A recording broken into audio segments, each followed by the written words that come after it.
Hey guys, Chris and Josh here from the Brothers Boyd, and we're super excited to be bringing you this brand new series we're starting. It's going to come every Friday, sometime on Friday. We'll try to figure out a time once we get it edited down, but we wanted to do something every week to give you guys an idea of what we're reading, because we are a comic book channel. For those of you that are new or don't know us, we have been lifelong comic book collectors. I am a little bit older than Josh, so I've been collecting since the 80s. I wish I still had some of the comics I had in the 80s. They'd probably be worth a bunch of money right now. Actually, Josh, I just saw a thing today that said, if you woke up in 1984, what would you do?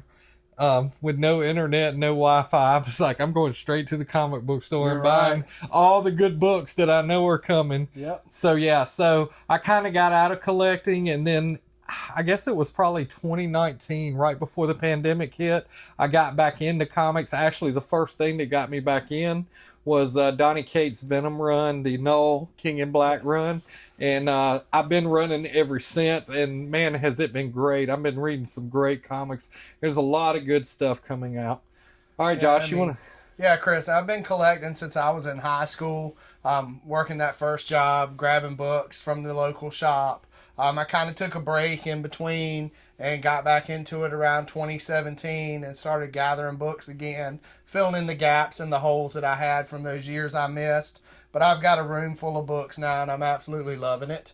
What are we here to talk about? The books, right, Chris? We are here to talk about. We're here to talk about the books. And Josh made mention of he was grabbing books at the comic shop. I'm old enough that I remember grabbing books off of the spinner rack in the drugstore. So yeah, so it's been a whirlwind of fun. We enjoy reading comics, and I think we've got two good ones for you this week. I'm going to start with mine this week.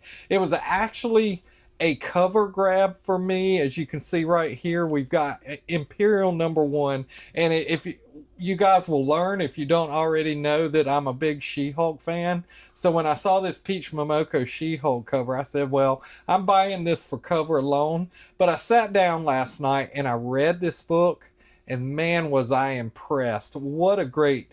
Jonathan Hickman's writing this thing, Josh, and he already does some great stuff with Ultimate Spider-Man. So I guess they trusted him to let us know what the next big thing in Marvel, in the cosmos part of Marvel, is going on. We start off with these two guys playing a form of chess, and they're talking about, how to change the Marvel universe, for lack of a better word, in space.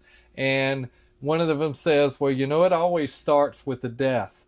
So we start off, and the next scene is on a spaceship, and it is actually Bruce, Amadeus, and Jennifer headed to Sakaar because Bruce, or I guess we should call him Worldbreaker Hulk's son, has been murdered. Okay. And so this is going to be a big Hulk story, but it's got a lot more going in there. We've got the Kree, we've got the Skrull, we've got the Nova Corps, which there's actually only 2 people left from the Nova Corps. You've got Peter Quill there. You've got it's just I want to call it the Marvel Universe out in the universe is what we're getting. We're getting a space story. And this is going to be, I think, a 4 or 5 part story. I didn't plan on picking it up, but now that I've started reading it and see that it is a huge Hulk story, I'm kind of really into it. And another thing that they brought in too, and I was kind of reading, is the Wakandans are involved in this as well. So that's really interesting. Great read. I really enjoyed it. Artwork's great, but really a great read. Would you say this is their summer event series at Marvel, Chris? I would say this is probably the summer event series right here. And surprisingly, I haven't been into the recent ones they did, because I think last year was like the Gang War with Spider-Man or something like that. And I didn't appreciate that one. But to be honest, I'm intrigued because it's a section of the Marvel Universe that we don't hear a lot about. So, yeah, and I also forgot to mention Wiccan and Hulkling are there as well. So, like I said, this is the Marvel Universe outside of that the ground, the heroes we see on the ground. So I'm super excited to read this some more. I think this book is still available too, in some form in your store. So I would say run out and grab a copy if you're interested in the Marvel Universe. Well, Cris, I'll tell you, mine. You know what this summer is, right? It's the summer of Superman. It is. It is the summer of Superman, and I'm a huge Superman fan. But last night I was doing some reading, catching up, and I finally got to the book that was a year in the making, the death of Lex Luthor. It was almost the death of us, waiting for it to come out. Yeah, it was a long wait.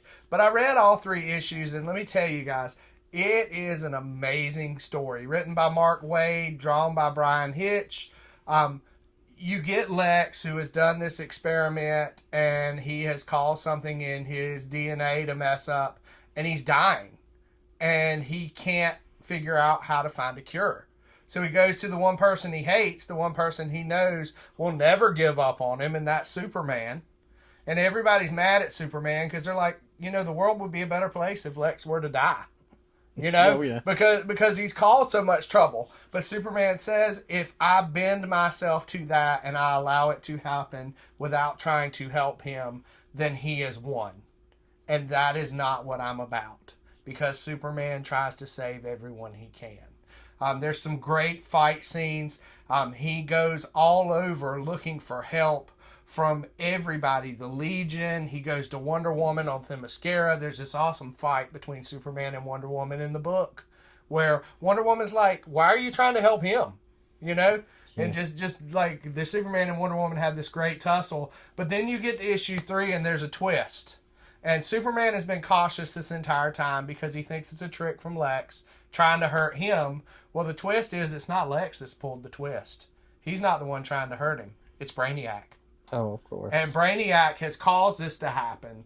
So there's this whole great thing where Lex and Superman have to work together to defeat Brainiac, to try and save Lex Luthor. So basically, you just spoiled the book for everyone. No, it gets even better after that. Yeah. The whole thing with them battling Lex, when you see the way it turns out, it's amazing. Spoilers. Yeah, sorry. But the whole Brainiac thing was a great twist that kicked in at the end of issue 2 and came in issue 3.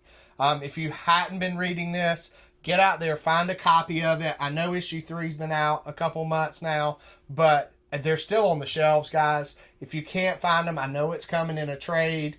DC, once again, has taken an out of, let me see if I can get the word right, Cris, continuity. There you go. Out of continuity story. And told an amazing Superman story. Not only Superman, but Lex, because it goes back to the time of Lex and Clark being kids in Smallville together. Nice. And it all comes together in this wonderful way at the end.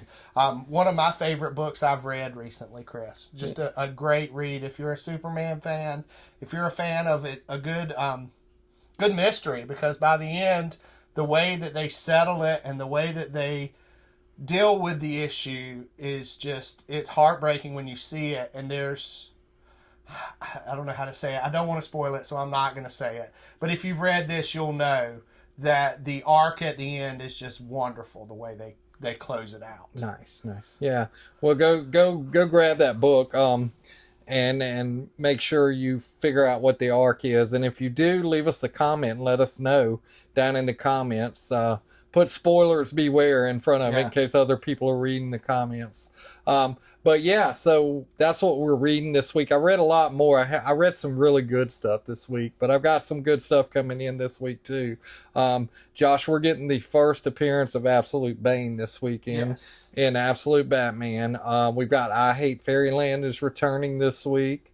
It's going to be the first time in a long time that an Image comic has reached getting ready to reach issue 50. Yes. And so Scotty Young has decided to go back to legacy numbering. So we're going on issue 41 now. Yes. Which is amazing that book has hit 41 issues. It's a fun book to read. So yeah, we got all that. We got to give a huge shout out to our buddy Andy at Carolina Comics and More. I mean, he makes all this reading possible for us because the pull list we have, and it's been a lot of fun to go in every week and talk comics and talk about what's new.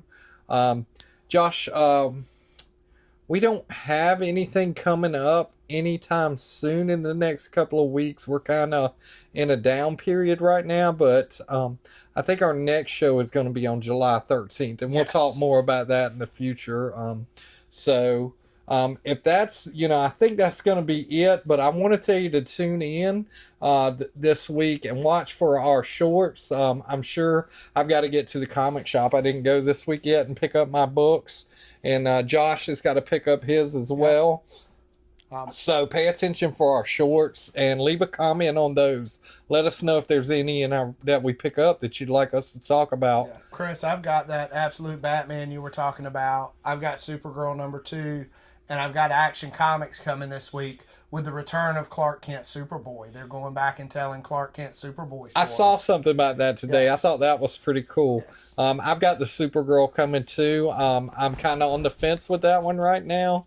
That might be one I have to read online or something, because I've got so many pulls right now that I can't keep getting more, but they keep putting out these really pretty covers, and that's what gets me all the time. Well, the nice thing about Supergirl is if you've been reading Superman in action, you know that they brought Lena Luthor back, and she is actually leaving Lex and Tessmacher and heading to Midvale with Supergirl. So she's going to be part of the Supergirl book. Yeah, I saw that. So, yeah, I'm ready to read that one as well. And I think that's all we got this week. Look for us out and about. Like I said, we don't have any shows, but we do have something coming up in July. You never know. I might pop up at our local flea market with some books one Saturday weekend. Just keep your eyes open to our channel and all of our social medias. We're on Facebook, Instagram, TikTok, Threads. I know we're on Snapchat, but I don't do that very much. There's a lot to take in there. Yes. But definitely keep watching these videos, and make sure you share them with everyone you can. We need to get this thing off the ground, and we'd love to keep bringing you great content like this every week. And if you like what you see here today and you're not subscribed yet, go ahead and click that subscribe button. Click that like button. Tell your friends about us. Watch our other videos and help the channel grow, guys. Oh, yeah. We want to continue to bring you this quality stuff. Yeah, and ring that bell, too, so you know every time we get a new video up, you already have it coming up on your channel. Till next time, we will see you at the shop.